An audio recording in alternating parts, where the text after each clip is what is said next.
Үргэлжлүүлэн орон нутгаас бэлтгэсэн мэдээллийг хүргэе. Хинтээ аймгийн Хэрлэн сумын 10 дугаар цэцэрлэгийн барилга дулаан алдагдал ихтэй учраас хүүхдүүд өвөлдөө даарч зотроо үйлчдэг байжээ. Улмаар цэцэрлэгийн барилгад засвар хийх үед 6 жилийн өмнө ашиглалтанд орсон барилга нь стандартын шаардлага хангахгүй гэдэг нь илэрсэн байна. Энэ асуудал зөвхөн стандарт зөрчсөн асуудал гэхээс илүүтэй хүүхдийн амнаас эрүүл мэндийг эрсдэлд оруулсан гэмтрийн шинжтэй үйлдэл болж байна.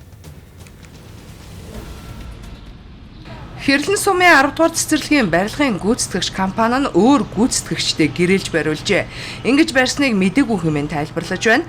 Барилга 2020 оны 10 дугаар сард ашиглалтанд оржээ. Цэцэрлэг барих төсвийг Монгол улс дахь Арабын нэгдсэн Эмират улсын элчин сайдын яамны хамтын ажиллагааны хүрээнд санхүүжүүлжээ. Дотор хоёр дулаалгын хан юуны хоёр хооронд ингээд хүн харагдахгүй газар бас арай л муухай юм хийчих.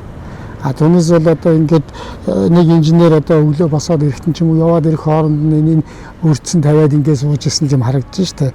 Түүнээс орон нутгаас бол ингээд ирээд зургийг аваад юуг нь яагаад шалгаад явж байгаа энэ хүмүүс бол мэдэх боломж алга байна.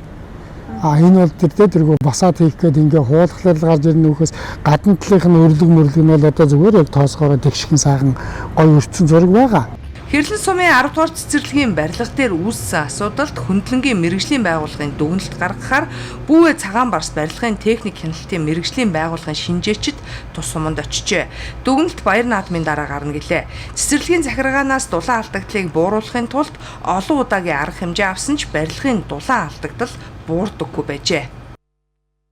Цонхны дулаан алдалт буюу хаалга цантах, аварын хоёр хаалга цантах, мөсдөх энэ асуудлууд маш хүнд ийсэн учраас бид нар өвлжшгтөө бол одоо ингээ гадуур нь дулаалгын гялгар татаад ингэж өвлжжсэн. Ингээд бид нар аймгийн орон нутгийн хөгжлийн сан тандаад ингээд энэ 523 саяар ингээд гадна басаад дээвэр цонхны ийм одоо засварыг хийлгэхээр ингээд үйл ажиллагаа маань эхлээд явж итэл маань ийм нөхцөл байдал үүсээд байна.